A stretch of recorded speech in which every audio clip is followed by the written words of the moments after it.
যে পড়ছে বারে বারে বাবা গো ও বাবা বাবা গো বাবা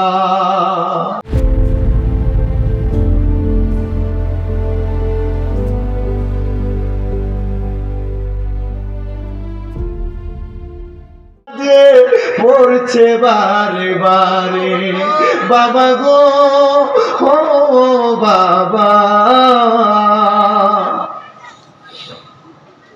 বাবা গো বাবা ওর দরজাটা খুলতে খেয়ে যাই দোকান বাবা বুঝি বলছে এলে নাকি খোকা বুকের ভিতরটা লড়ে চড়ে উঠে সবাই আছে শুধু বাবা নেই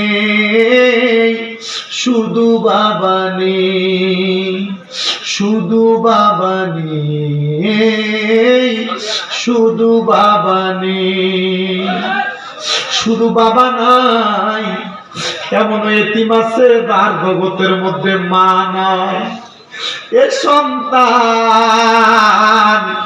চিন্তা করো তোমার মা তোমাকে কত কষ্ট করে মানুষ করেছে নিজে না খায়া তুমি সন্তানকে খাওয়াইছে মা জননী নিজের চলবে না। বর্তমান সমাজের মধ্যে এমন অবস্থা দেখা যায় সন্তানেরা মা বাবা বুড়া হওয়ার পরে আম্মা আব্বা বৃদ্ধ হওয়ার পরে সন্তান তাদের মা বাবাকে খাবার দেয় না, আম্মা আব্বাকে সুন্দর করে লালন পালন করে না। এমন অবস্থা হয় তারা তিন ভাই থাকলে মা বাপকে সোজা করে দেয়, আলাদা করে দেয়। মা বাবা এক সপ্তাহ করে ভাত খায়, আরেক সপ্তাহ করে ভাত খায়, আরেক সপ্তাহ করে খাবার খায়। এমন অবস্থা হয় কি হয় না? কেমন করে তুমি সন্তান তোমার মা বাপকে এমন ভাবে জুদা করে দিলা, তোমার মা বাপকে এমন ভাবে আলাদা করে দিলা? সন্তান তুমি কি একটাবার চিন্তা করলা না, একটাবার মনে করলা না তুমি তোমার মা বাবার গর্ভে যখন মায়ের গর্ভে যখন ছিলা তোমার মা জননী 10 মাস 10 দিন তার নিজের ঘুমকে ঘুম মনে করে নাই, নিজের শরীরটাকে সে বিসর্জন করে দিয়েছে। তোমার মা জননী তোমার জন্য নিজের রক্তকে পানি বানাইছে, রাত্রেবেলা আরামে ঘুমাইতে পারে নাই। ওই মা জননীর গর্ভ থেকে তুমি যখন দুনিয়াতে আগমন করলা ওই মা জননী তুমি সন্তানের জন্য নিজের জীবনকে বাঁধি রেখেছে। দুনিয়াতে আসার পরে তুমি বিছানার ডান পাশে প্রস্রাব করে দিলে, মা টান দিয়ে তোমার বাম পাশে নিয়ে বসাইতো। তুমি যখন বাম পাশে প্রস্রাব করতা মা নিজে ভিজা জায়গায় ঘুমাইয়া তুমি সন্তানকে শুকনা জায়গার মধ্যে রাখতো। কিন্তু মুসলমানের দলেরা মুসলমানের সন্তানেরা কেমনে তুমি ওই মারে ভাত দাও না, কেমনে তুমি তোমার মা বাপকে আলাদা করে দাও? তোমার আব্বা জান তোমাকে অনেক কষ্ট করে মানুষ করেছে, নিজের রক্তকে পানি বানাইছে, মাথার গাম পায়ে ফালাইছে। ওই বাবাজানকে তুমি ভাত দাও না, ওই বাবাজানকে তুমি তোমার ঘরে রাখো না। সন্তান পারলে তোমার কদম গুলো আমার সামনে দাও, আমি শামিন্দাদার জিহ্বাটা লাগে তোমার পা গুলো পরিষ্কার করে দিব। ওই মা বাবারে তুমি আর ঘরের মধ্য থেকে আলাদা রাখবা না, মা বাপকে জুদা করবা না, মা বাপকে আলাদা করবা না। যদি কেউ করে থাকো আজকের মাহফিলে বসে ওয়াদা করো, এখান থেকে বাড়িতে যাইবা, যাই আম্মা আব্বার পা গুলা ধরবা, আম্মা আব্বার কদম গুলা ধইরা ডাক দিয়ে বলবা, হে আম্মা হে আমার আব্বা জান আপনার পায়ে ধরে ধরে মাপ চাই, আল্লাহর রাস্তায় আমি সন্তানকে মাফ করে দেন। যতক্ষণ পর্যন্ত তোমার মা তোমার বাবা মুখ দিয়ে বলছে তোমাকে মাফ করে দিছি, ততক্ষণ পর্যন্ত তুমি তোমার মা বাবার কদম ছাড়বা না। বলে হুজুর কেন এমন কথা বললেন? কারণ আপনার আম্মা আব্বা যদি আপনার প্রতি খুশি না হয় আল্লাহর কসম আমার আল্লাহ আপনার প্রতি খুশি হবে না। এই মাহফিলে এমন সন্তান আছে যাদের প্রতি তাদের মা বাবা নারাজ। সন্তান এমন 100টা মাহফিল শুনলে তোমার কোনো সওয়াব হবে না যদি তুমি তোমার মা বাবার মনে কষ্ট দাও। আল্লাহর নবী বলেছে রাদার রাব্বি ফি রিদাল ওয়ালিদাইন, আম্মা আব্বার সন্তুষ্টিতে আমার আল্লাহ সন্তুষ্ট হয়। সাখাতুর রাব্বি ফি সাখাতুল ওয়ালিদাইন, আম্মা আব্বার অসন্তুষ্টিতে আমার আল্লাহ সন্তুষ্ট হয়। তুমি কেমন করে ওই মা বাবার কলিজায় আঘাত দাও? বউয়ের কথা শুনে মা বাপকে আলাদা করে দাও, মা বাপ থেকে দূরে সরে যাও, বাইরে বাইরে ঝগড়া করে দ্বন্দ্ব করে মা বাবার থেকে আলাদা হয়ে যাও।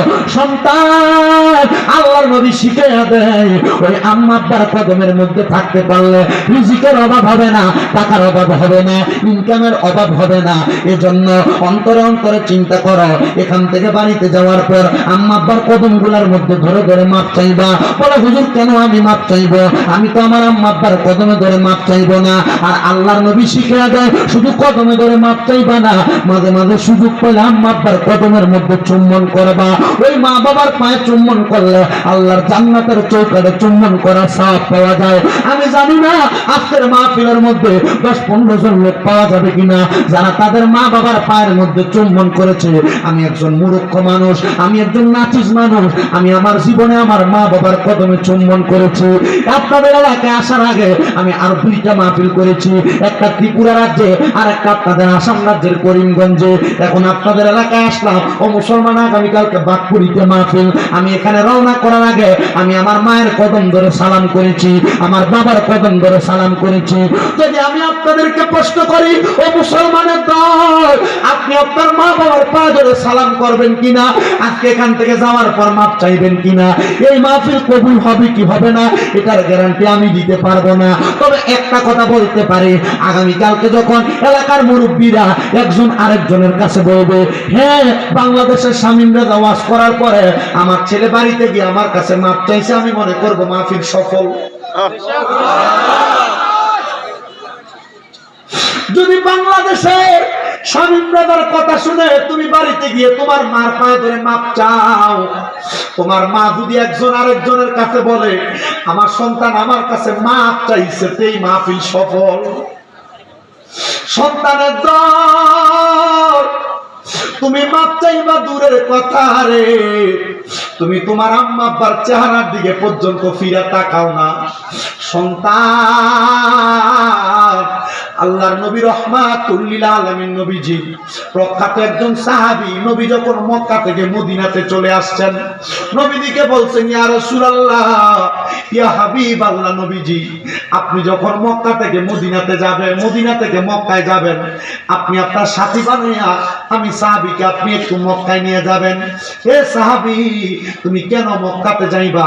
ইয়া রাসূলুল্লাহ, আমি খবর পাইলাম মক্কা শরীফের চৌকাঠটা নাকি স্বর্ণ দ্বারা মোড়ানো হয়েছে। আমার বড় আশা আমি ওই মক্কা শরীফের চৌকাঠের মধ্যে চুম্বন করব। মায়ার নবী গো, ও দয়ার নবী, আপনি আমারে নিয়ে যাবেন? নবী বলেছেন কলা না, অবশ্যই নিয়ে যাওয়া হবে। কিন্তু পরের দিন ওই সাহাবী আর মক্কাতে আসে, মদিনাতে আসে নাই। দ্বিতীয় দিন আর মদিনাতে আসে নাই, তৃতীয় দিন আর মদিনাতে আসেন নাই। আমার নবীজি চতুর্থ দিন ওই সাহাবীকে ফেলে দিয়ে একা একা রওনা করলেন মদিনার মক্কার উদ্দেশ্যে।